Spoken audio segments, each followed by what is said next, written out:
महाराज के अमृत वचन। कबीर परमात्मा ने, अल्लाहू अकबर ने, सच्चिदानंद घन ब्रह्म ने की है जो काशी में 120 वर्ष तक जुलाहे की लीला करके सहस्री राय थे, सहस्री चले गए। अपने गुणों के अनुसार वो परमात्मा किन किन महापुरुषों को कलयुग में मिले जो दास के नोटिस में है, नॉलेज में है।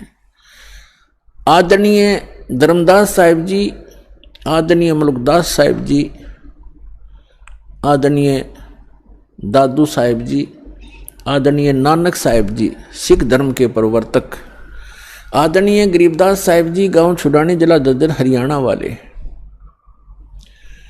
आदरणीय गीसा दास जी गांव खेखड़ा जिला मेरठ उत्तर प्रदेश वाले,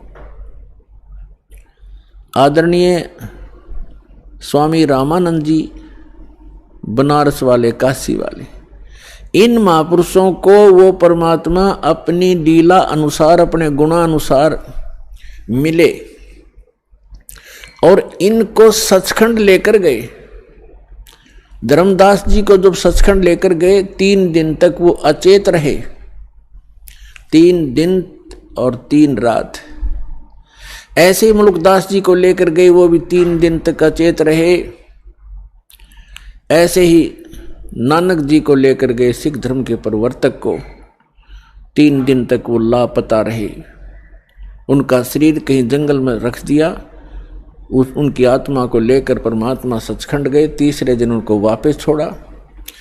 वहाँ के उपस्थित व्यक्तियों ने सोच लिया था कि ये बेई नदी के अंदर जल में डूब गए हैं नानक जी, क्योंकि डुबकी लगाकर पानी से बाहर नहीं आए थे, स्नान करने के लिए डुबकी लगाई थी, वहाँ से अंतर ध्यान हो गए थे। इसी प्रकार आदरणीय दादू साहिब जी को परमात्मा लेकर गए थे, 3 दिन तक वो भी अचेत रहे थे, 3 दिन 3 रात। और तीसरे दिन फिर आकर के परमात्मा ने उनकी आत्मा वापस डाल दी थी, वो सचेत हो गए थे। उसके बाद आदरणीय गरीबदास साहिब जी को भी परमात्मा दिन के 10 बजे मिले थे, खेतों में जंगल में गौ चरा रहे थे वहां पर, तो वहां से लेकर गए थे और उनको उसी दिन शाम को देर रात तक वापस छोड़ दिया था। उनको मृत जान करके चिता पर रख दिया गया था। चिता प्रज्वलित करने से पहले ही परमात्मा ने उनकी आत्मा को प्रवेश कर दिया बॉडी में और एकदम वो खड़े हो गए। इसी प्रकार आदरणीय गीसा दास साहिब जी भी 3 दिन और 3 रात तक ऐसे ही अचेत रहे थे और तीसरे दिन परमात्मा ने उनकी आत्मा को छोड़ा था। तो इसी प्रकार रामानंद जी भी कुछ घंटों तक ही परमात्मा के साथ ऊपर रहे थे, 5-6 घंटा, और फिर उनकी आत्मा को जो वापस छोड़ा तो वो परमात्मा के गवाह बने, साक्षी बने। तो पुण्यात्माओं, उनमें से आदरणीय गरीबदास साहिब जी गांव छुड़ानी जिला झज्जर वाले, इनको परमेश्वर ने अपना यथार्थ ज्ञान पुनः दिया। वैसे तो अन्य महापुरुषों को भी बताया, लेकिन उस समय की वाणी जो है बीच में थोड़ी बहुत कोई रह जानी थी, इधर उधर पूरी संग्रहित नहीं हो पानी थी। तो गरीबदास जी के रूप में परमात्मा ने उस प्यारी आत्मा के माध्यम से अपना कंप्लीट ज्ञान दिया और एक गोपाल दास नाम के एक दादूपंथी संत ने वो लिखी और गरीबदास जी बोला करते थे। ऐसे ही धर्मदास साहिब जी ने लिखी थी, परमेश्वर कबीर जी बोला करते थे। लेकिन इतने समय गुजर जाने के बाद उसमें मिलावट हो जाना स्वाभाविक था, इसलिए परमात्मा ने आदरणीय गरीबदास साहिब जी के द्वारा अपना यथार्थ ज्ञान पुनः प्रकट करवाया। और इसका प्रमाण उन्होंने पहले ही बोला था कि 12वां पंथ गरीबदास पंथ होगा और गरीबदास जी के माध्यम से मेरी वाणी पुनः प्रकट होगी, प्रकाश होगा। तो गरीबदास जी ने बताया है, हम सुल्तानी नानक तारे दादू को उपदेश दिया, जात जुलाहा भेद न पाया यो काशी महे कबीर हुआ। गरीबदास साहिब जी कह रहे हैं कि हम इंक्लूडिंग मी यानी गरीबदास सहित नानक जी को, अब्राहिम सुल्तान अधम को और दादू जी को, गरीबदास साहिब जी कह रहे हम सबको पार किया। किसने? परमात्मा कबीर जी ने। और कौन है वो कबीर जी? जो धानक रूप में, जुलाहे रूप में काशी में 120 वर्ष तक रहे थे। वो परम अक्षर ब्रह्म, वो सत्य पुरुष, वो अकाल मूर्त हैं, वो शब्द स्वरूपी राम है। हम सुल्तानी नानक तारे दादू को उपदेश दिया। जात जुलाहा भेद न पाया वो काशी महे कबीर हुआ। अनंत कोटि ब्रह्मांड का एक रति नहीं भारे। सतगुरु पुरुष कबीर हैं कुल के सिरजनहार। आदरणीय नानक साहिब जी ने कहा, जो गुरु ग्रंथ साहिब के प्रश्न नंबर 24 पर अंकित है वाणी कि एक सवान दुई सवानी नाल भलके भौकाई सदा ब्यार कूड़ छुड़ा जूठा मरदार ये धानक रूप रहा करतार।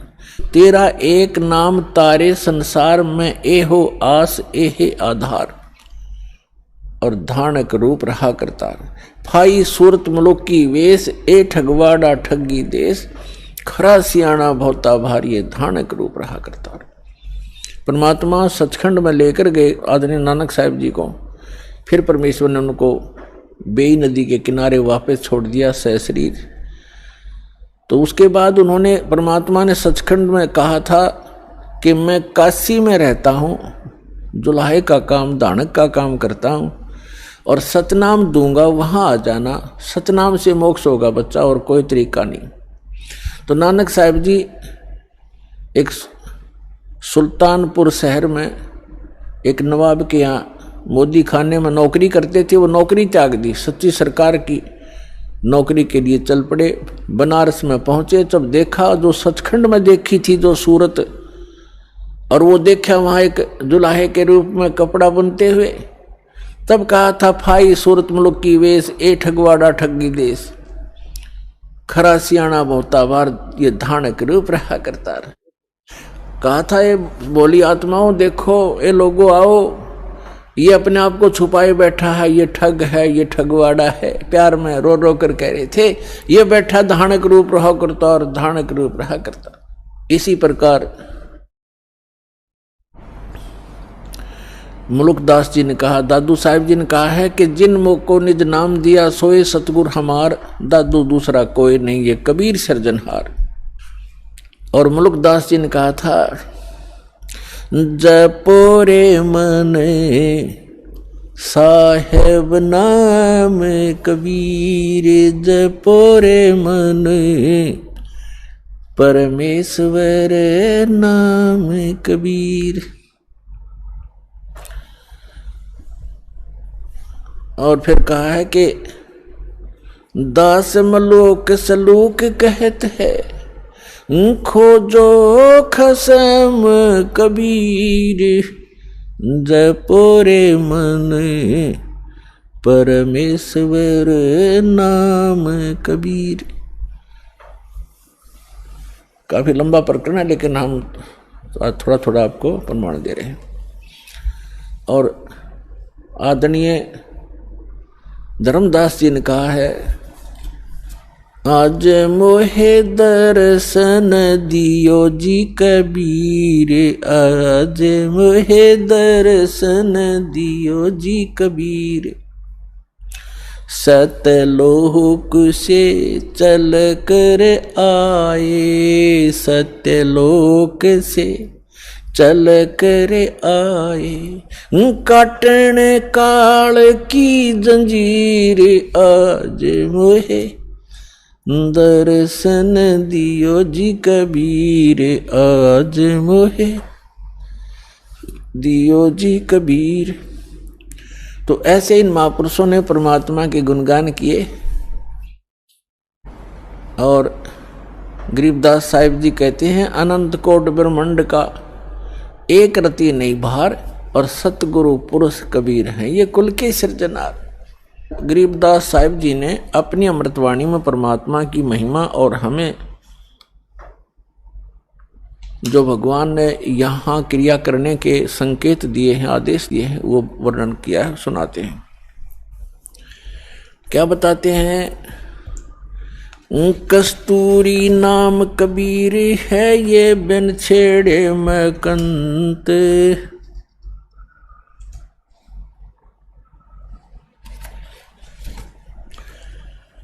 आद अंत की कहते हूँ पटतर कोई न संत। गरीबदास जी कह रहे हैं कि कस्तूरी नाम कबीर है बिन छेड़े महकंत, और आद अंत की कहते हूँ पटतर कोई न संत।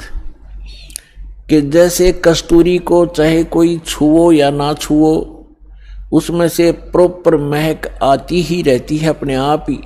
यानी परमात्मा कबीर जी की शक्ति अपने आप झलकती रहती है। जो संत उससे जुड़ जाता है, जो भक्त उससे जुड़ जाता है परमात्मा से, तो वो पल पल साथ रहता है और आभास कराते हैं परमात्मा कि मैं साथ हूं बच्चे। और वो भक्त फिर पल पल में परमात्मा से मिलने वाले लाभ को महसूस करता है। तो यहाँ कहते हैं कस्तूरी नाम कबीर है, परमात्मा से प्राप्त जो मंत्र है, परमात्मा की शक्ति उस मंत्र जाप करने वाले के अंदर अपने आप कार्य करती रहती है। और बिन छेड़े महकंत, आद अंत की कहते हूं पटतर कोई न संत। गरीबदास जी कहते हैं शुरू से और अंत तक बताता हूं कि इस परमेश्वर कबीर जी के बराबर कोई संत भी नहीं है, भगवान भी नहीं है, समर्थ है। चिदानंद चंदन कला अवगत लहर उठंत, और झिन आकार अजोख पद तिरकुटी में दिखंत। तिरकुटी भिरकुटी मेट दे, घट के घाट अनंत, और घट मट से न्यारा रहे जाका आदि न अंत। अब क्या बताते हैं कि जो तुम इस बॉडी में परमात्मा को देखने की चेष्टा करते हो, इसके अंदर परमात्मा का केवल प्रतिबिंब ही देख सकोगे। वो परमात्मा जहाँ रहता है वो स्थान भिन्न है, वहाँ जाने की विधि भी उस सूक्ष्म वेद में ही वर्णित है, अन्य किसी ग्रंथ में नहीं है। नैनो मद निरखत रहे अवगत नाम कबीरे, बेड़ा पार लगाए हूँ सुरत सरोवर तीरे। दो नैनो बिच कमल है उजल हिरंबर धामे, शेष शेष पुन रटत हैं जिन्होंने पाया वो राम। शेष 88 ना गए 2400 पर चोखे, 3300 पर तलब है कोई बकरा कोई भूखे। शेष 88 ना गए 2400 पर चोखे, 3300 पर तलब है कोई बकरा कोई भूखे। अब क्या बताते हैं परमात्मा? गरीबदास जी कह रहे हैं परमात्मा की महिमा के जिस स्थान पर हमने पहुंचना है, जहां जाने के बाद साधक को कोई जरा और मरण कष्ट नहीं रहता, वहां किसी चीज का अभाव नहीं है, वो सुख सागर है। वहां जाने की जो साधना है वो या तो परमात्मा स्वयं आकर बताते हैं या उन महापुरुषों को प्राप्त थी जिनके विषय में दास ने अभी आपके सामने उनके शुभ नाम बताए। लेकिन उन महापुरुषों को हमने महत्व नहीं दिया। उस समय जिस समय वो प्रगट थे, उनके जाने के बाद भले ही हम ढेर सारे अनुयायी भी बन गए, लेकिन जो रहस्य उन छुपा गए वो अपने अमृतवाणियों में अब एफिडेविट बना गए, लिख गए, उनको वो खुद ही समझ सकते हैं, उसमें कोड वर्ड होते हैं। उसके बाद उनके जाने के बाद बहुत ज्यादा अनुयायी भी बन गए, लेकिन उनके उन संकेतों को नहीं समझ सके। उन महापुरुषों ने क्या कहना चाहा था समाज ने स्वीकार किया नहीं। देख सकते हैं आप आदरणीय नानक साहिब जी के उसमें कितने अनुयायी थे जब वो वर्तमान में थे, बहुत ही नाम मात्र थे।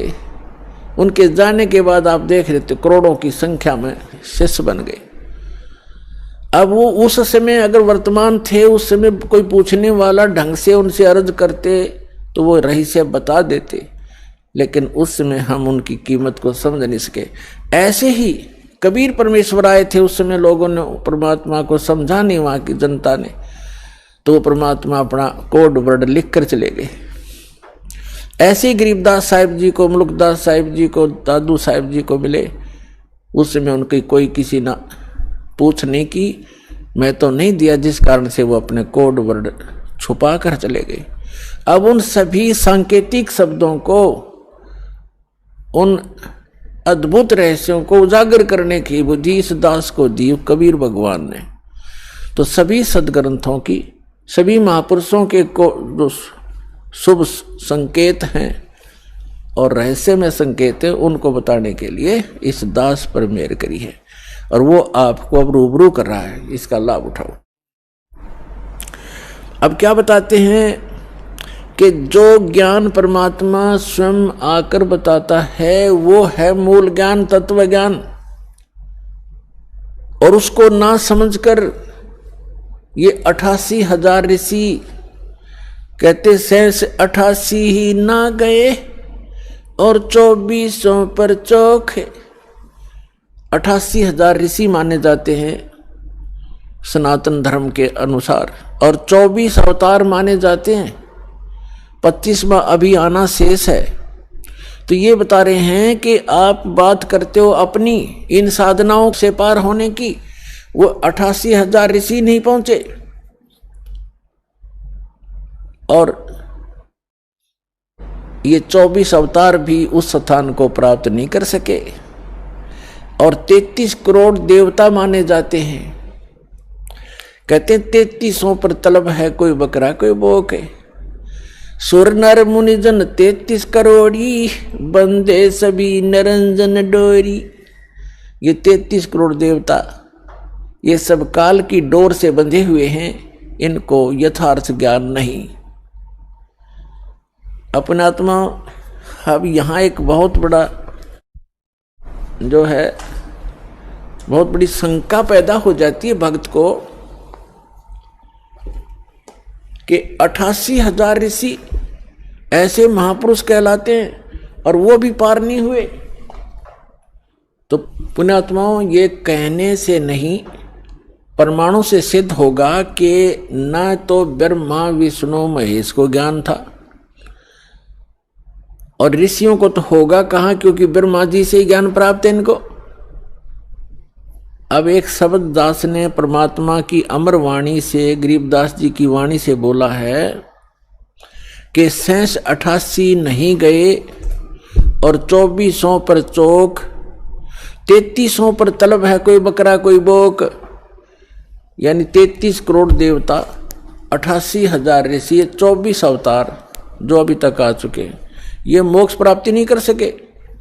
क्यों नहीं कर सके? क्योंकि इनके पास ध्यात्म ज्ञान नहीं था, वो तत्व ज्ञान नहीं था जो श्रीमद् भगवद गीता अध्याय नंबर 4 के श्लोक नंबर 32 में कहा है कि सच्चिदानंद घन ब्रह्म की वाणी में वो अमृत ज्ञान, वो तत्व ज्ञान है जो उन्होंने अपने मुख कमल से बोला है। उसमें विस्तार के साथ साधना लिखी है, यज्ञ यानी धार्मिक अनुष्ठानों की जानकारी बताई है।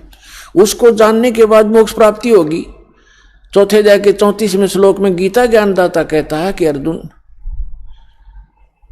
उस तत्व ज्ञान को जो सच्चिदानंद घन ब्रह्म की वाणी में लिखा है, उस तत्व ज्ञान को तू तत्वदर्शी संतों से जाकर समझ, उनको दंडोत प्रणाम करने से, कपट छोड़कर सरलतापूर्वक प्रश्न करने से वो तत्वदर्शी संत तुझे उस तत्व ज्ञान का उपदेश करेंगे। तो इससे सिद्ध है कि गीता ज्ञान दाता भी उस तत्व ज्ञान से अपरिचित है, और तत्व ज्ञान से अपरिचित है तो मोक्ष कहां से होगा उनका? तो ये अंडरस्टूड है पुण्यात्माओं कि अभी तक इन ऋषि महर्षियों और इन देवताओं को कख भी पता नहीं था अध्यात्म मार्ग का। केवल डरे होते रहे, सिद्धियां प्राप्त कर लेते, आकाश में उड़ जाने की, पृथ्वी के ऊपर चलने की, सागर को पी जाने की।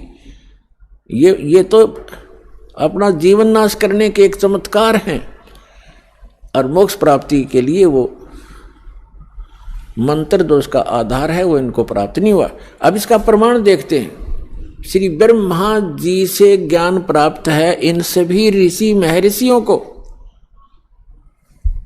और ब्रह्मा जी को कितना ज्ञान है? ब्रह्मा जी से ज्ञान विष्णु जी को प्राप्त हुआ, और ब्रह्मा जी से ही शिव जी को ज्ञान प्राप्त हुआ, अब ब्रह्मा जी से ही देवी को प्राप्त हुआ। अब ब्रह्मा जी को कितना ज्ञान है ये बताते हैं। ये देखते हैं अपने ही सदग्रंथों में। देखिए श्रीमद् भगवद गीता, और ये सचित्र मोटा टाइप, ये यहां से प्रकाशित है। इसके कौन है संपादक? हनुमान प्रसाद पोदार चमनलाल गोस्वामी, और ये गीता प्रेस गोरखपुर से प्रकाशित है। इसके आपको दिखाते हैं 28-29 पृष्ठ पे। ये है पहला स्कंद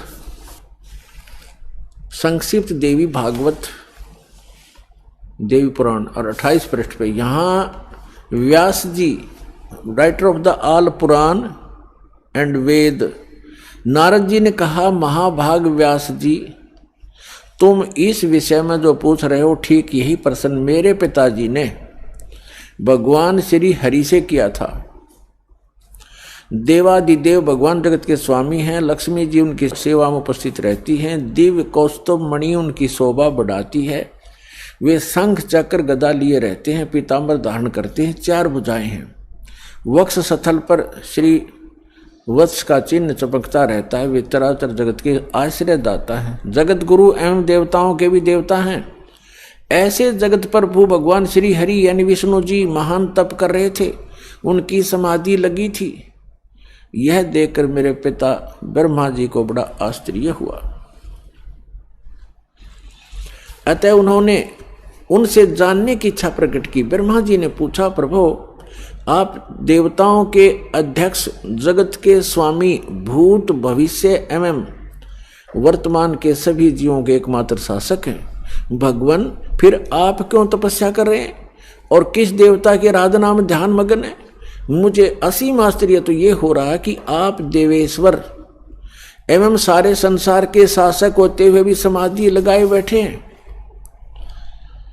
ब्रह्मा जी के विनीत वचन सुनकर भगवान श्री हरि उनसे कहने लगे, ब्रह्मन सावधान होकर सुनो, मैं अपने मन का विचार व्यक्त करता हूं। देवता, दानव और मानव सब यही जानते हैं कि तुम सृष्टि करते हो, मैं पालन करता हूं और संकर संहार क्या करते हैं, किंतु फिर भी वेद के पारगामी पुरुष अपनी युक्ति से यह सिद्ध करते हैं कि रचने, पालने और संहार करने की यह योग्यता जो हमें मिली है इसकी अधिष्ठात्री शक्ति देवी है। वे कहते हैं कि संसार की सृष्टि करने के लिए तुम में राजसी शक्ति का संचार हुआ है, मुझे सात्विक शक्ति मिली है और रुद्र में तामसी शक्ति का आविर्भाव हुआ है। उस शक्ति के अभाव से तुम इस संसार की सृष्टि नहीं कर सकते, मैं पालन करने में सफल नहीं हो सकता और रुद्र से भी संहार कार्य होना भी संभव नहीं। ब्रह्मा जी हम सभी उस शक्ति के सहारे ही अपने कार्य में सदा सफल होते आए। सुवर्त प्रत्यक्ष और परोक्ष दोनों उदाहरण में तुम्हारे सामने रखता हूं, सुनो। यह निश्चित है कि उस शक्ति के अधीन होकर ही मैं शेष नाग की सैया पर सोता हूं और सृष्टि करने का अवसर आते ही जाग जाता हूं। मैं सदा तप करने में लगा रहता हूं, उस शक्ति के शासन से कभी मुक्त नहीं रह सकता। कभी अवसर मिला तो लक्ष्मी के साथ सुखपूर्वक समय बिताने का सौभाग्य प्राप्त होता है। मैं कभी तो दानों के साथ युद्ध करता हूं, अखिल जगत को भय पहुंचाने वाले दैत्यों के विकराल शरीरों को शांत करना मेरा परम कर्तव्य हो जाता है। फिर यहां बताया है, मुझे सब प्रकार से शक्ति के यानी दुर्गा के अधीन होकर रहना पड़ता है। उन्हीं भगवती शक्ति का यानी दुर्गा जी का मैं निरंतर ध्यान किया करता हूं। मैं उसी की भक्ति करता हूँ, साधना करता हूँ। ब्रह्मा जी मेरी जानकारी में, मेरे स्पिरिचुअल नॉलेज में इन भगवती शक्ति से यानी दुर्गा जी से बढ़कर दूसरा कोई देवता नहीं, भगवान नहीं। अपने आत्मा श्री ब्रह्मा जी, श्री विष्णु जी, नारद और व्यास जी के ज्ञान के सतर का अपना पता लग गया कि ब्रह्मा जी तो श्री विष्णु जी को सर्वेश्वर, सब जगत का रचनहार, सबका पालनहार बता रहा है, और विष्णु जी कह रहे हैं मैं तो दुर्गा से ऊपर कोई भगवान नहीं मानता, दुर्गा ही सब कुछ है और मैं उससे ऊपर किसी भगवान से, किसी देव से परिचित नहीं हूं, उससे ऊपर कोई शक्ति ही नहीं है। आ गया सत्र श्री विष्णु जी के ज्ञान का, और इन्हीं से ज्ञान प्राप्त अब श्री शंकर जी को। अपने आत्मा श्री देवी जी कैसा ज्ञान रखती हैं, उनके पास ले चलते हैं आपको। ये देखिएगा 562 पृष्ठ पर 7वां स्कंद, इसी पवित्र पुराण का 7वां स्कंद, संक्षिप्त देवी भागवत 562 पृष्ठ पे देवी का द्वारा हिमालय को ज्ञानोपदेश। देवी जी हिमालय राजा को ज्ञान बता रही है और ब्रह्म के विषय में जानकारी दे रही है, ब्रह्म स्वरूप का वर्णन। श्री देवी जी कहने लगी, पर्वतराज, पहले तो अपने विषय में बताया, फिर कहा है उस ब्रह्म का क्या स्वरूप है यह बतलाया जाता है, जो प्रकाश स्वरूप सबके अत्यंत समीप में स्थित हृदय रूप गुहा में स्थित होने के कारण गुहाचर नाम से प्रसिद्ध और महान पद अर्थात परम प्राप्य है। वह समस्त प्रजा के ज्ञान से परे है, अर्थात किसी की बुद्धि में आने वाला नहीं है, यह तुम जानो। जो परम प्रकाश रूप है, जो सूक्ष्म से भी अत्यंत सूक्ष्म है, जिसमें संपूर्ण लोक और उन लोकों में निवास करने वाले प्राणी स्थित हैं, वही ये अक्षर ब्रह्म है, वही सबके प्राण है, वही सबकी वाणी है और वही सबके मन है, वह यह परम सत्य और अमृत अविनाशी तत्व है। सौम्य उस वेदने योग्य लक्ष्य का तुम वेदन करो, मन लगाकर उसमें तन्मय हो जाओ। सौम्य उपनिषद में कथित महान अस्त्र रूप धनुष लेकर उस पर उपासना द्वारा तीक्ष्ण किया हुआ बाण संधान करो और फिर भावनागत चित्त के द्वारा उस बाण को खींचकर उस अक्षर रूप ब्रह्म को ही लक्ष्य बनाकर वेदन करो। प्रणव यानी ओम तो धनुष है, जीवात्मा बाण है और ब्रह्म को उसका लक्ष्य कहा जाता है। अब श्री देवी कह रही है कि सब एक ओम नाम का जाप करो, ब्रह्म पाने का उद्देश्य रखो, दैट्स ऑल। जीवात्मा तो साधना करे और ओम का जाप करे, ब्रह्म प्राप्ति का उद्देश्य रखे। आगे देखो स्पष्ट किया है, लक्ष्य कहा जाता है। उस एकमात्र परमात्मा को ही जाने यानी ब्रह्म की ही भक्ति करें। देवी जी कह रही है दूसरी सब बातों को छोड़ दे। दुर्गा जी अपनी साधना को भी करने से मना कर रही है, केवल ब्रह्म की पूजा करो। और विष्णु जी कह रहे हैं कि मैं देवी जी दुर्गा से ऊपर कोई शक्ति नहीं मानता, कोई भगवान नहीं है, मुझे ज्ञान ही नहीं है। तो ये पार खाक होंगे जिनको हम एक समर्थ शक्ति और भगवान मान के पूजा करते थे, वो खुद कहते हैं हम दुर्गा से ऊपर कोई भगवान नहीं जानता, इससे ऊपर कोई शक्ति नहीं। और दुर्गा कह रही है कि ब्रह्म की पूजा करो और सब बातें छोड़ दो, मेरी पूजा भी छोड़ दो। तो क्या ज्ञान था विष्णु जी को और क्या ज्ञान था ब्रह्मा जी को, और शंकर जी भी उन्हीं से ज्ञान प्राप्त है। तो इनसे पता चलेगा, जो दास शब्द बोल रहा है और इस परमात्मा ने अपनी वाणी में लिखा है कि 88 नहीं गए और 2400 पर चौक और 3300 पर तलब है, कोई बकरा कोई बोक है। सुर नर मुनिजन 33 करोड़ी सुर देवता, और ये 33 करोड़ मुनिजन सब 33 करोड़ देवता ये काल के बंधे हुए हैं, इनको ऊपर का ज्ञान नहीं है। यही इसी की सत्य असत साधना जो इनके सतर की उसको कर करके अपना जीवन यही व्यतीत कर रहे हैं। अब दुर्गा जी क्या बता रही है, उस एकमात्र परमात्मा को ही जाने, दूसरी सब बातों को छोड़ दे, यही अमृत रूप परमात्मा के पास पहुंचाने वाला पुल है। संसार समुद्र से पार होकर अमृत स्वरूप परमात्मा को प्राप्त कराने का यही सुलभ साधन है। जिस प्रकार रथ यहाँ आते हैं, इस आत्मा का ओम के जप के साथ ध्यान करो ब्रह्म का, और इससे अज्ञान में अंधकार से सर्वथा परे और संसार समुद्र से उस पार जो ब्रह्म है उसको पा जाओगे। ओम का जाप करो, ब्रह्म पाने का उद्देश्य रखो, उस ब्रह्म को पा जाओगे, तुम्हारा कल्याण हो। और वो कहाँ रहता है ब्रह्म? यह सबका आत्मा ब्रह्म लोक रूप दिव्य आकाश में स्थित है। अब देवी ने, दुर्गा जी ने ये स्पष्ट कर दिया है कि मेरी भक्ति भी छोड़ दो, केवल एक ब्रह्म की पूजा करो, ओम नाम जाप, उसका नथिंग एल्स। और वो कहाँ रहता है? ब्रह्मलोक में। बस देवी जी ने जो साधना बताई है वो अपने से भी अन्य भगवान बताया है ब्रह्म, उसका केवल एक ओम मंत्र बताया है। ओम मंत्र के जाप से कहाँ जाएगा प्राणी? ब्रह्मलोक में चले जाओगे, तुम्हारा कल्याण हो। इतना कल्याण हो सकता है ओम से।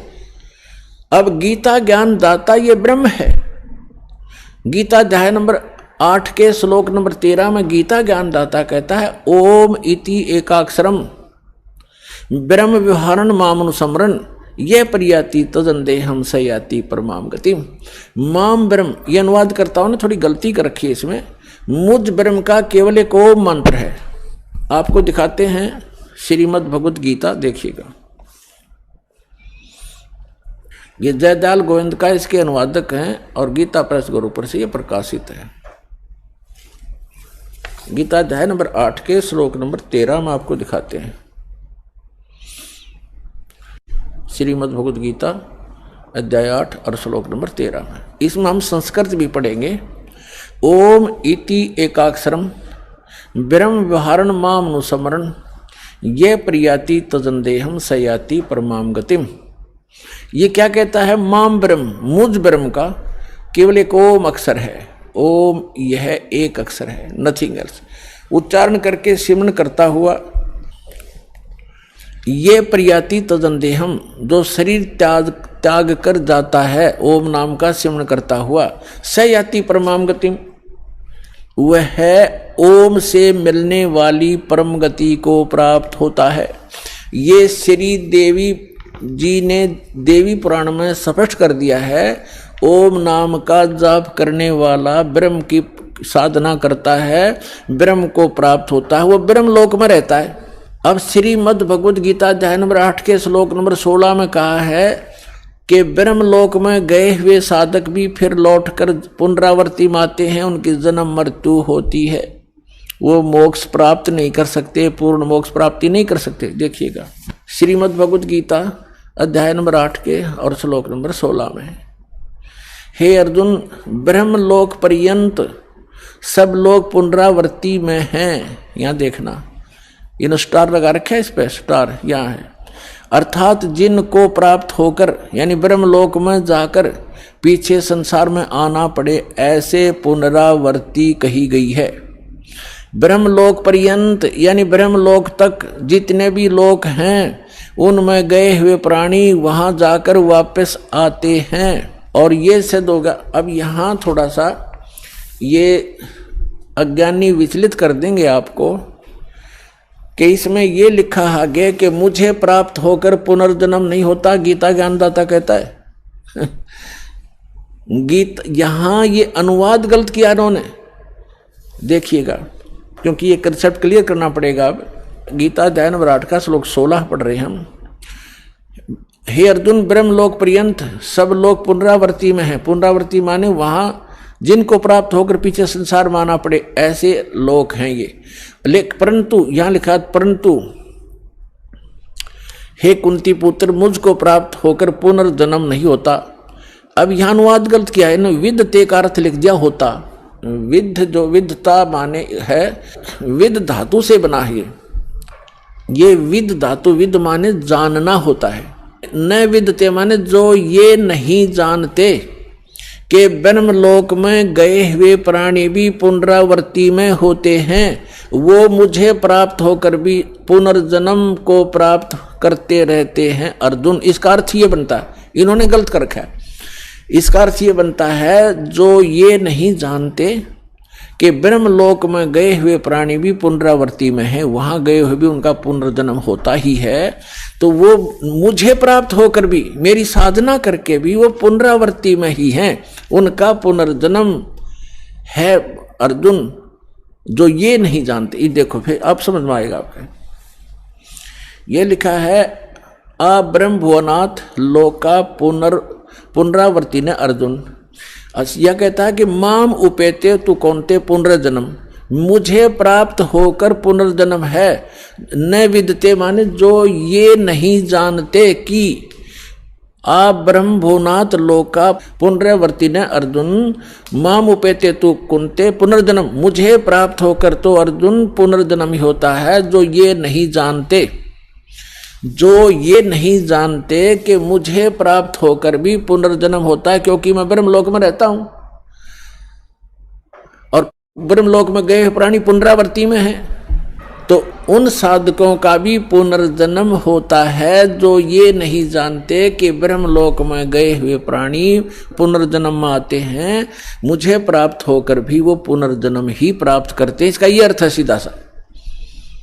यदि ये इनका अर्थ माने कि मुझे प्राप्त होकर पुनर्जन्म नहीं होता, ये खुद कहता गीता ज्ञानदाता अध्याय नंबर 4 के श्लोक नंबर 5 और 9 में देखिएगा।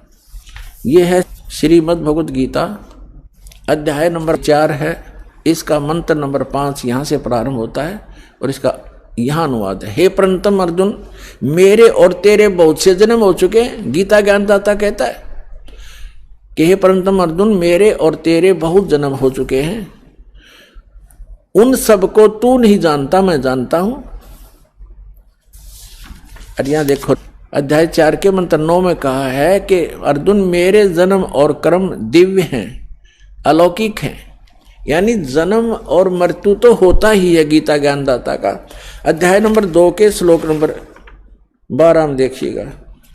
ये देखो श्रीमद् भगवद गीता और श्लोक नंबर ये 12, इसमें कहा कि न तो ऐसा है कि मैं किसी काल में नहीं था, अथवा तू नहीं था, अथवा ये राजा लोग नहीं थे, और न ही ऐसा है कि इससे आगे हम सभी नहीं रहेंगे। इससे सिद्ध है कि गीता ज्ञानदाता कहता है कि तेरे और मेरे पहले भी जन्म हुए हैं और आगे भी होते रहेंगे। अब गीता अध्याय नंबर 2 के श्लोक नंबर 17 में गीता ज्ञानदाता कहता है कि अविनाशी तो वो है जिसने सारे ब्रह्मांडों की रचना की, उसको मारने में कोई सक्षम नहीं है। देखिएगा अध्याय नंबर 2 और श्लोक नंबर 17, इसमें कहा कि नाश रहित तो उसको जान जिससे यह संपूर्ण जगत व्याप्त है, इस अविनाशी का विनाश करने में कोई भी समर्थ नहीं है। इसे सिद्ध है गीता ज्ञानदाता से कोई अन्य है सक्षम और समर्थ और अविनाशी परमात्मा।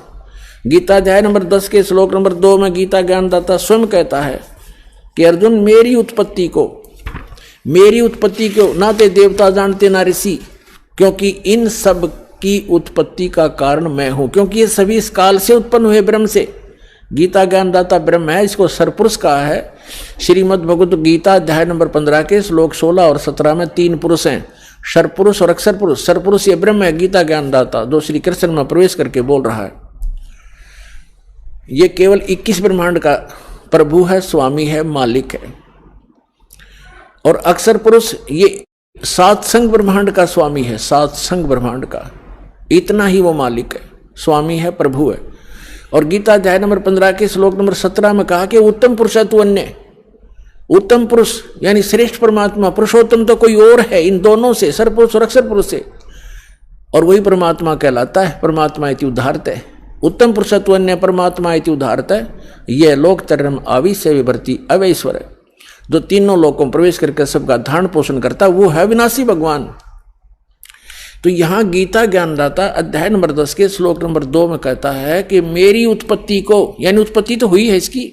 देखो श्रीमद् भगवद गीता 10वां अध्याय है श्रीमद् भगवद गीता का, और ये श्लोक नंबर 2, इसमें कहा कि मेरी उत्पत्ति को, प्रभव माने उत्पन्न होना, मेरी उत्पत्ति को न देवता लोग जानते हैं न महर्षि जानते हैं।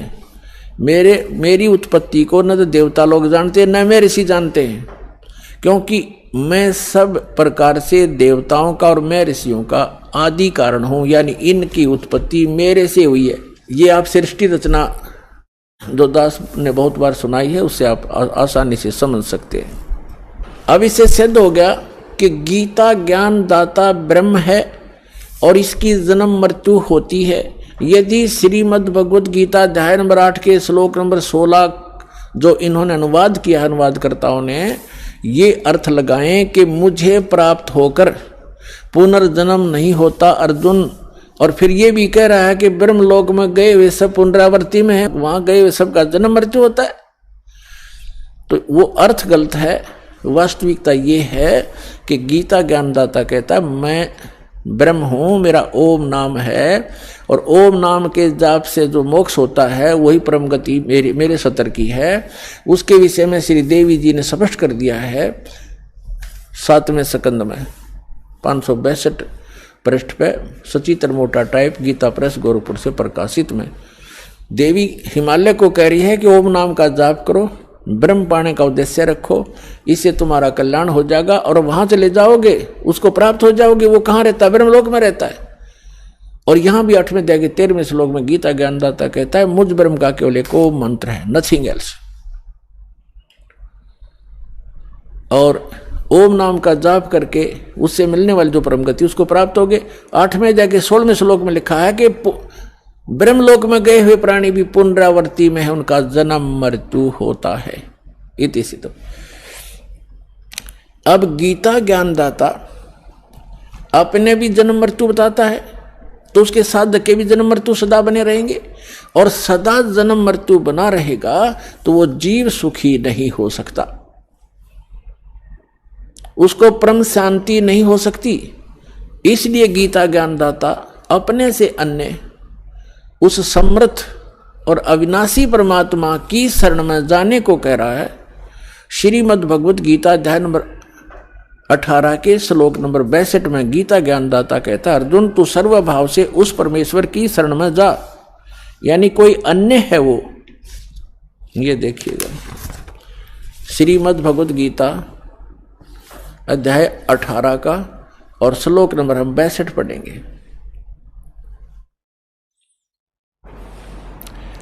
हे भारत, सब प्रकार से उस परमेश्वर की शरण में जा, उस परमेश्वर की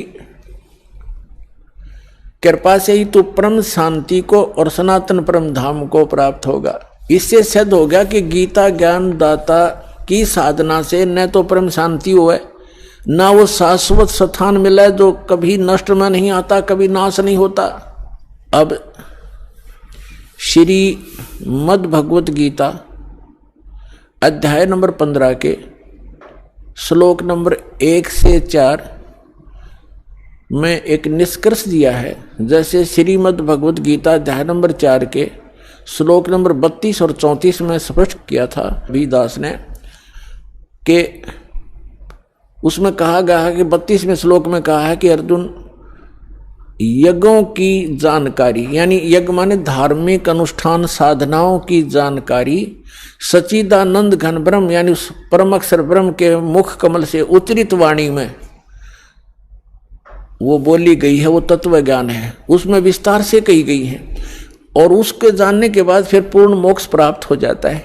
चौथे जाके 34वें श्लोक में कहा कि वो तत्व ज्ञान जो सच्चिदानंद घन ब्रह्म यानी सत्य पुरुष अकाल मूर्त स्वयं अपने मुख कमल से आकर बोलता है, वो तत्व ज्ञान है। और उस तत्व ज्ञान को तू तत्वदर्शी संतों के पास जाकर समझ, उनको दंडोत प्रणाम करने से, कपट छोड़कर सरलतापूर्वक प्रश्न करने से वो तत्वदर्शी संत तुझे उस तत्व ज्ञान का उपदेश करेंगे। इसे सिद्ध हो गया कि गीता ज्ञानदाता अपने से अन्य किसी परमात्मा के बारे में जानकारी दे रहा है, और उस ज्ञान से वो गीता ज्ञानदाता भी परिचित नहीं है। तो उस तत्व ज्ञान का जो तत्वदर्शी संत से पूछने को कहा है उसकी पहचान बताइए 15वें अध्याय के प्रथम मंत्र में, कि जो संत इस उल्टे लटके हुए संसार रूपी वृक्ष के, यानी ऊर्ध्व मूलम अधः शाखम अश्वत्थम प्राहु अव्यम, ऊपर को जड़ वाला नीचे को शाखा वाला, ऊर्ध्व मूलम अधः शाखम अश्वत्थम प्राहु अव्यम छंदासी यस्य प्रणानी ये तम वेद स वेदवित। इसमें क्या बताया है कि ये उल्टा लटका हुआ संसार रूपी वृक्ष है अर्जुन, ऊर्ध्व मूलम अधः शाखम, ऊपर को जड़ और नीचे को शाखा, यानी ऊपर सतलोक में जो परमात्मा रहता है वो मूल है सभी संसार रूपी वृक्ष का। और जैसे पूरे वृक्ष को, पूरे पौधे को, पूरे पेड़ को आहार कहाँ से मिलता है? मूल से प्राप्त है, जड़ से। तो वो सबका पालनहार, सबका धारण पोषण करने वाला वो मूल परमात्मा, वो मूल मालिक तो ऊपर है। ऊर्ध्व मूलम, इस संसार रूपी वृक्ष की ऊपर को जो जड़ है वो तो पूर्ण परमात्मा है, नीचे को शाखा है, ये संसार रूपी वृक्ष है। और इसके जो सभी विभागों को जानता है, ये देखिएगा, स वेदवित, वह तत्वदर्शी संत है। ये देखिए, ये है पंचदशो अध्याय 15वां अध्याय, मंत्र नंबर 1। ऊर्ध्व मूलम, ऊर्ध्व माने ऊपर, अधः माने नीचे को शाखा, अश्वत्थम माने संसार रूपी पीपल का वृक्ष समझो, प्राहु कहा जाता है अव्यम अविनाशी।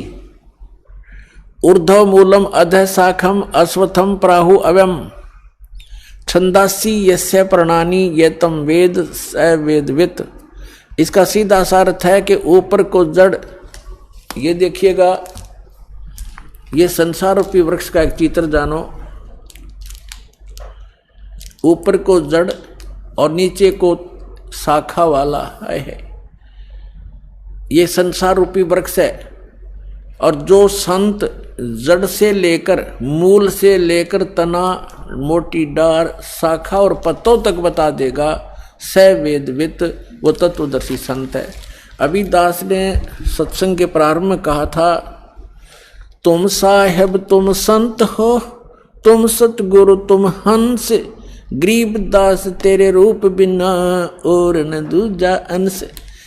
रामानंद जी ने कहा था कि हे परमात्मा, तुम साहेब तुम संत और तुम सतगुरु तुम हंस हो। सतगुरु माने तत्व ज्ञान, यथार्थ ज्ञान बताने वाले भी आप ही हो। तो उस परमात्मा ने, सच्चिदानंद घन ब्रह्म ने अपनी अमृतवाणी में इन सभी सदग्रंथों का ज्ञान पहले ही बोल रखा है। सतगुरु के लक्षण कहूँ मधुरे बैन विनोद, 4 वेद 60 शास्त्र वो कहे 18 बोध। सतगुरु के लक्षण, सतगुरु की एक पहचान ये भी है कि सभी सदग्रंथों का ज्ञाता होता है वो।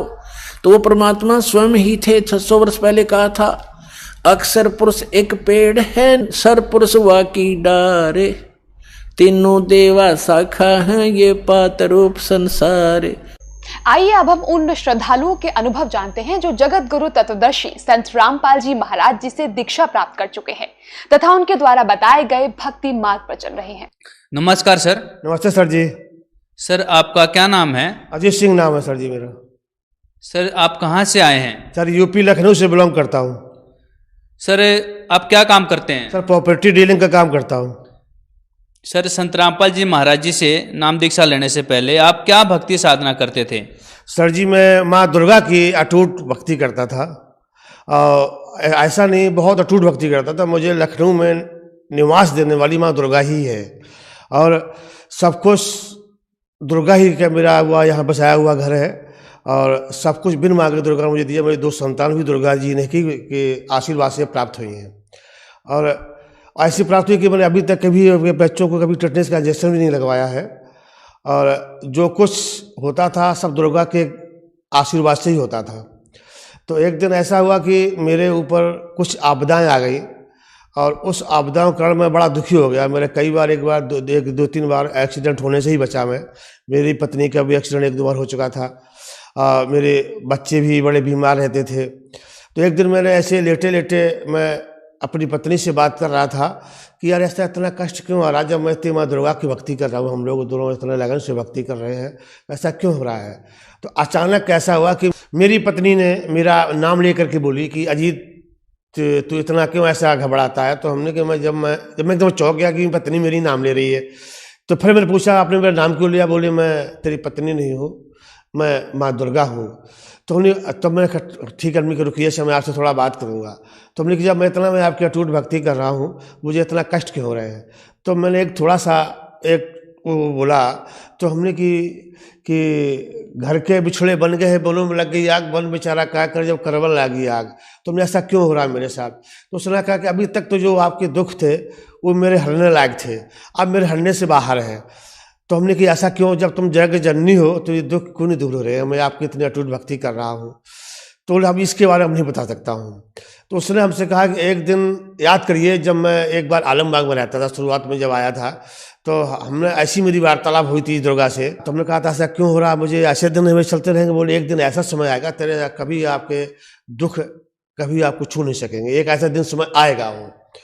तो ऐसे ही मैं रात में लेटा हुआ था एक दिन, तो सारे कष्टों के निवारण, हम 2 जने पहले परेशान थे। तो ऐसे लेटे एक दिन 2 बजे रात में करीब माँ दुर्गा ने मुझे साक्षात दर्शन दिए। तो हमने उस पर पूछा हमने ऐसा क्यों कष्ट हो रहा। तो बोले अब तेरा समय नज़दीक आ गया है, सारे कष्टों से निवारण मिलेगा आपको। तो हमने ठीक है। फिर दुर्गा चली गई। तो फिर मैंने भी पत्नी से कहा यार ऐसा क्या हो रहा है अपने साथ। तो उन्होंने कहा कि चलो देखते हैं। जब तो एक दिन सुबह मैं एक तांत्रिक के पास गया, तो उसने मुझे एक पर्चा दिया, बोले पर्चा पढ़िए। तो पर्चा मैंने फिर घर लेके आया, पढ़ा उसको, फिर कुछ समझ में नहीं आया। फिर मैं एक दूसरे तांत्रिक के पास चला गया। उसने कहा कि अब ये तुम्हारी आपदाएं हैं, पुराने जन्म के कर्म है, ये ठीक नहीं होंगे। फिर मैं चला आया, मैं परेशान रहा। फिर उसी रात में 2 बजे रात में माँ दुर्गा फिर मेरे साक्षात दर्शन हुए। उसने बोला कि अब जहाँ तू पर्चा लाया उसी के पास फिर तू सुबह जा, वो तुझे सही राह बताएगा। फिर मैं सुबह गया, बच्चों को स्कूल छोड़ा, फिर मैं पत्नी को मैंने गया लेकर गया उसके पास। उसने कहा अब तुम ये है पर्चा पढ़ा है, अब चलिए मैं आपको संत रामपाल जी से गुरुदीक्षा दिलाता हूँ। जैसे उसी दिन फिर हमने संत रामपाल जी से गुरुदीक्षा ली डिस्ट्रिक्ट बाराबंकी में। गुरुदीक्षा लेकर के आकर के जब मैं घर पे आया तो माँ दुर्गा की मूर्तियाँ हटा रहा था मैं उस समय। तो दोनों पत्नी में रो रहा था। तो उसी समय फिर दुर्गा प्रकट हो गई मेरे सामने। तो हमने कि मैं आपको नहीं छोड़ सकता हूँ, सब कुछ छोड़ सकता हूँ। तो बोले ऐसा कुछ नहीं है, आज के बाद तू भूल जा कि हमारी आपकी कभी मुलाकात हुई थी। आज से हम आपके साथ थे और साथ हैं, साथ रहेंगे। जिस विधि विधान से रहता था उस विधि विधान से नहीं रहूँगी मैं। अब मेरे ऊपर कोई और कोई शक्ति है जिससे तू गुरुदीक्षा ले रखी है तुझने। फिर उसी पर सारी मूर्तियाँ हटाई। रात को 11 बजे में जाकर के नखलों में गोमती नदी बहती है, वहाँ जल प्रवाह किया रात में हम लोग जाकर के। फिर जाकर के मैंने जो जैसे जो बाराबंकी में नामदान पर जो दीक्षा दिलाई गई थी, तो उन्होंने कहा था ऐसे से करना, वो मैं कर रहा था। मैं जो जलाया वैसे जो जलाते ही 2 मिनट बाद मेरे घर में पूरा प्रकाश सा फैल गया। हमने कहा ये क्या हो रहा है यार। तो मेरी पत्नी बोली कि लग रहा है कि जो हम लोग जो संत रामपाल जी से गुरुदीक्षा ली है उसी का प्रभाव है। सर आपने अभी बताया कि आप दुर्गा जी की पूजा करते थे, तो दुर्गा जी की पूजा करते करते आपको क्या लाभ हुए? सर जी लाभ तो बहुत कम हुए और समस्याओं ने ज़्यादा मुझे घेर लिया था। उस समय मेरे आँखों का रोशनी भी कम हो गई और चश्मा भी लग गया। फिर 2-3-4 महीने बाद मेरी लड़की के दोनों किडनियों में 40 एम का स्टोन हो गया। एक पित्त की थैली में इतनी बड़ी पथरी भी हो गई। और उसी समय कि मेरी पत्नी की भी अंगुलियों में छोटे छोटे छाले पड़ गए। और फिर मेरा बेटा भी मेरा है 15 वर्ष का, तो उसके भी कभी कभी नहाते समय पेट में दर्द होने लगता था। और नहाते नहाते कहीं लैट्रिन बैठा है, लैट्रिन बैठ करते करते वो लैट्रिन में उसके पेट में दर्द होने लगा था। कई जगह उसको चेकअप कराया, कुछ का लाभ नहीं होता था, कुछ निकलते नहीं था। सर संत रामपाल जी महाराज जी से नाम दीक्षा लेने के बाद आपको क्या लाभ प्राप्त हुए? सर जी संत रामपाल जी से मुझे गुरुदीक्षा लेने से बहुत अनेक लाभ हुए। सबसे पहला लाभ तो एक मेरा यह हुआ कि मेरी नाम दीक्षा के 3 महीने बाद मेरी आंखों की रोशनी वापस आ गई, जो मैंने 20 साल चश्मा लगा रखा था। धीरे धीरे जब मैं एक दिन में भिंड में था, रात को 2 बजे मेरी बेटी के पेट में दर्द हुआ तो वो स्टोन था, स्टोन की वजह से दर्द हो रहा था। जब मैं लौट के आया तो मेरी बेटी एक बार संडे का दिन था, तो उसने कहा डैडी जब आपकी गुरुदीक्षा लेने से पहले आपकी आंखों में चश्मा लगा हुआ था, और जब आपकी आंखों की रोशनी आपके जगत गुरु संत रामपाल जी रोशनी ला सकते हो तो मेरे पेट की स्टोन भी गायब कर सकते हैं, तो हमको आप गुरुदीक्षा दिला लाइए। तो मैं तुरंत ही उसको मैंने गाड़ी में उठाया और बाराबंकी ले गया, उसको गुरुदीक्षा दिलाई। गुरुदीक्षा दिलाने के 3 महीने बाद मैंने दोबारा अल्ट्रासाउंड उसका कराया तो उसके एक भी स्टोन नहीं था और पित्त की थैली की गांठ भी गायब हो गई। फिर ऐसे ऐसे मेरा बेटा भी था 15 वर्ष का, तो वैसे ही उसको भी कष्ट था कि पेट में दर्द होता था उसको जब होता था। कई बार उसको चेकअप कराया था मैंने तो कुछ निकला ही नहीं। तो उसने भी ऐसे यही प्रश्न हमसे किया, डैडी कि हमको भी गुरुदीक्षा दिला लाइए। उसको भी गुरुदीक्षा दिलाया मैंने, उसका भी गुरुदीक्षा दिलाने के बाद कभी भी उसके पेट में दर्द नहीं हुआ है। हमने पति पत्नी ने दोनों ने एक साथ ही गुरुदीक्षा ली थी संत रामपाल जी महाराज से, और जब से मैंने गुरुदीक्षा ली है तो किसी प्रकार का हमको अभी तक आज तक कष्ट नहीं हुआ है। अभी जल्दी में ही एक मेरे साथ हादसा हुआ है आपके 27 नवंबर को। मैं लखनऊ से मिर्ज़ापुर गया था, मिर्ज़ापुर से मैं सोनभद्र जा रहा था। रात को 1 बजे मेरी गाड़ी के ऊपर नील गाय ने आक्रमण कर दिया था सीधे फानपरी रोड के ऊपर। उसमें हम 5 आदमी सवार थे गाड़ी में, और जरा सी गाड़ी बहकती तो मैं 100 फुट खाई नीचे गिर गया होता। संत रामपाल जी का दिया हुआ मैं जो बंद था उस जाप कर रहा था, उस जाप के प्रभाव से मुझे जो है उस गाड़ी से मौत के मुँह से निकाला गया।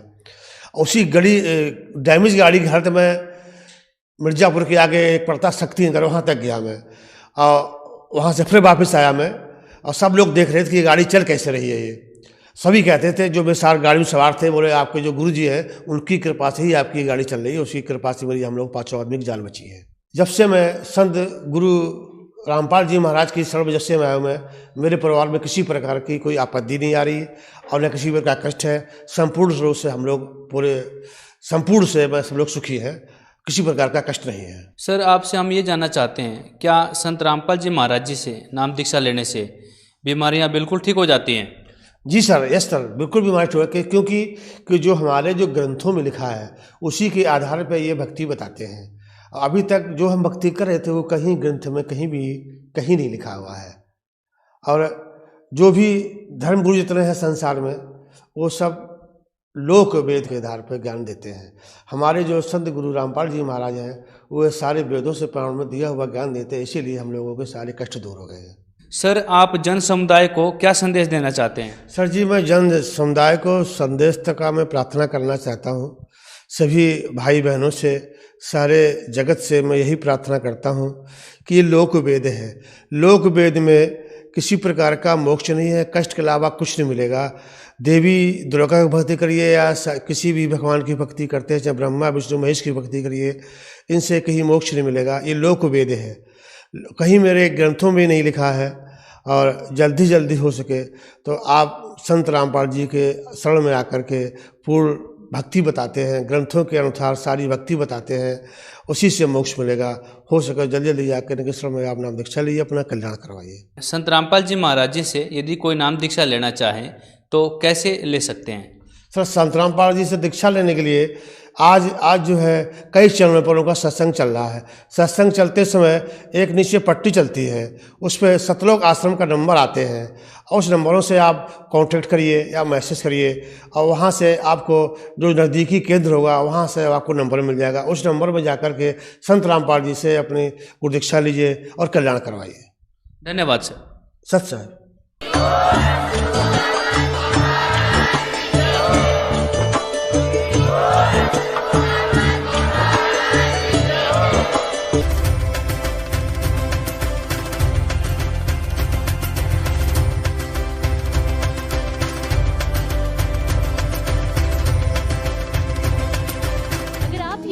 YouTube पर देख रहे हैं तो हमारे चैनल को सब्सक्राइब करें और बेल आइकन को दबाना ना भूलें। अगर आप Facebook पर ये वीडियो देख रहे हैं तो हमारे पेज को लाइक करें।